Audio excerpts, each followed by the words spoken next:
I keep catching my mom cheating. It's messing me up. The summer after freshman year was supposed to be a reset. College had been a lot. My anxiety, which I'd always managed to keep under wraps, had blossomed into full-blown panic attacks that left me gasping for air in the library stacks. Sarah, my girlfriend since junior year of high school, had been amazing, but even her patience was starting to fray around the edges. I just needed to go home, decompress, and maybe get my head on straight before sophomore year. Home, though, was different. Colder, somehow. Dad was working longer hours than ever, buried in his IT job. He looked tired, a permanent slump to his shoulders that I hadn't noticed before. Mom, on the other hand, seemed energized. Too energized. She was a real estate agent, and suddenly she was closing deals left and right. New clothes, a new car, and this weird, almost manic cheerfulness that didn't quite reach her eyes. The first sign was subtle. A phone call. I was in the kitchen grabbing a late-night snack when I heard her talking softly in the living room. "No, I can't tonight. Mark's home. I'll figure something out. I miss you too." My heart did a weird little flip. It felt intrusive to listen, so I quickly grabbed my chips and retreated to my room, trying to convince myself it was just a friend. But the seed of doubt had been planted. A few weeks later, I was cleaning out the car when I found it. A small, elegantly wrapped gift box hidden under the passenger seat. It was addressed to Rebecca. Our anniversary had been a month ago. Mom had given Dad a new tie. I felt a knot tighten in my stomach. "Who's Rebecca?" I blurted out later that evening, trying to sound casual while Mom was unloading groceries. She froze for a split second, then laughed it off. "Oh, probably a client. I'm terrible at remembering names. I probably picked something up for a closing gift and forgot to label it properly." It sounded plausible. Maybe I was just being paranoid. But the image of that box, addressed to another woman, kept replaying in my head. Then there was the late meeting. Mom said she had to meet a client to sign some papers and wouldn't be home until late. Dad was already asleep when I heard her pull into the driveway around 1 a.m. When she came inside, she smelled strongly of perfume.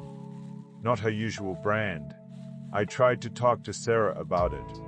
We were sitting by the pool, trying to enjoy the California sunshine, but my mind was a million miles away. "I don't know, Sarah. Something just feels off. It's like she's hiding something." Sarah sighed. "Alex, your mom works hard. Maybe she's just stressed. You're looking for problems where there aren't any." "Maybe," I mumbled, unconvinced. One Saturday, I was supposed to meet a friend for lunch, but he canceled at the last minute. I decided to run some errands, and as I was driving, I saw her car parked outside a small, upscale Italian restaurant on the other side of town. I told myself it was probably just a coincidence, but I couldn't shake the feeling that I needed to know.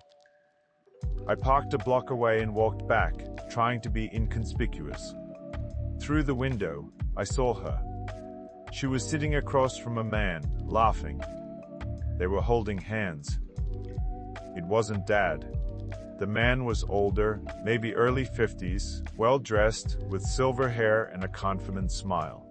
He leaned in and whispered something in her ear, and she blushed. It was like watching a movie about someone else's life. I felt sick. My hands were shaking. I wanted to run, to scream, to make it stop. I turned and walked away, tears stinging my eyes.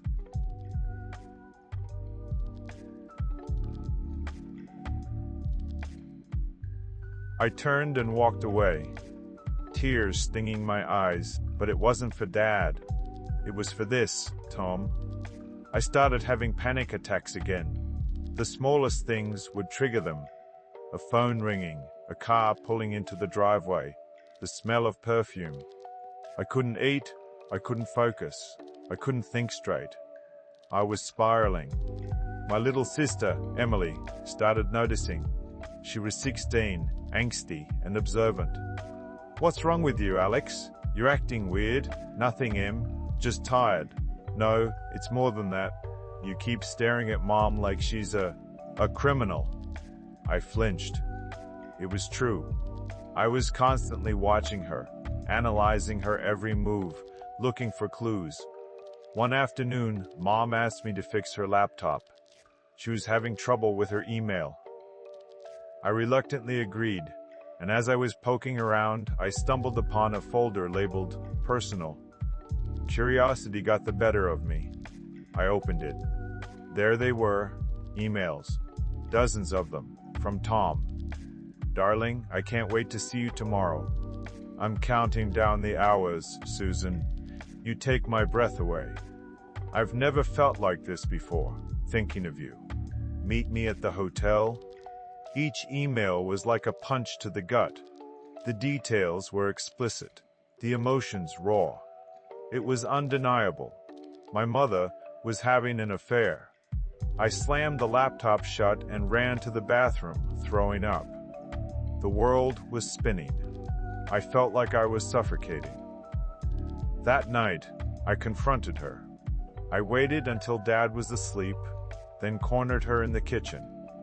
She looked at me, her eyes widening in panic. "Know what?" "About Tom. About the emails. About everything."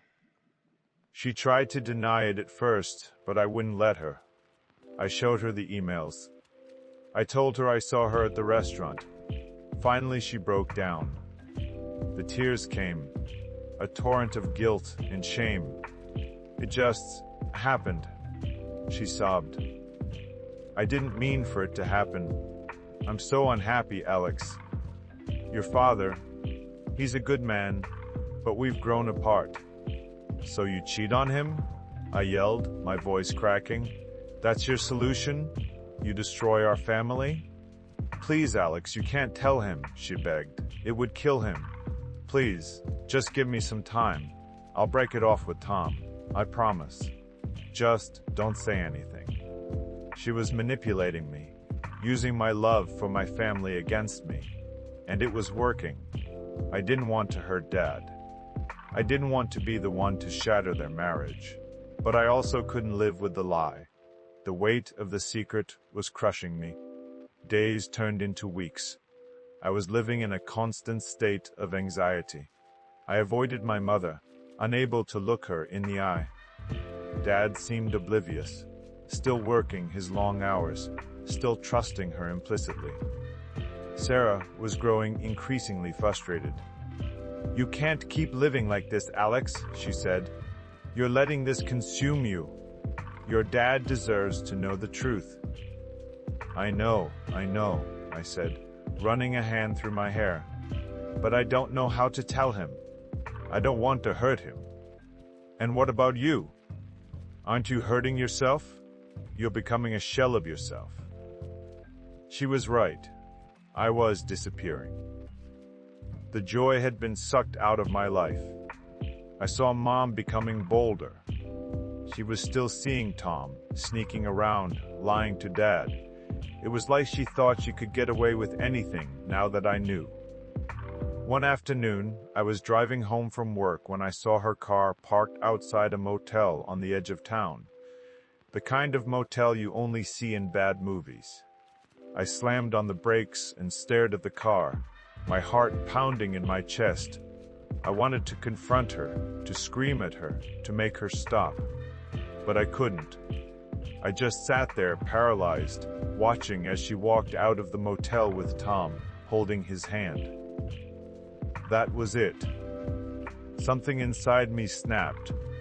I couldn't take it anymore. I started seeing a therapist. I needed someone to talk to, someone who could help me sort through the mess in my head. "You're carrying a tremendous burden, Alex," she said. "You're trying to protect everyone, but you're neglecting yourself." She encouraged me to think about what was best for me. what I needed to do to heal. One evening, I was sitting on the porch with Dad, watching the sunset. He was telling me about his day at work, about some new software he was developing. He seemed so content. I looked at him, at his kind eyes and his gentle smile, and I knew I couldn't keep lying to him. He deserved to know the truth, no matter how painful it might be. But I also knew that telling him would change everything.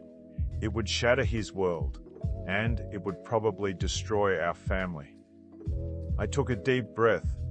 "Dad," I said, my voice trembling, "there's something I need to tell you." I never finished the sentence. My mum pulled into the driveway, her face pale. She got out of the car and walked towards us, her eyes pleading with me to stay silent. "Mark, can I talk to you for a second?" she said, her voice strained. "Sure, honey. What's up?" She hesitated, then looked at me. "Alone?" Dad looked confused, but he followed her inside. I sat there on the porch, the sunset fading into darkness.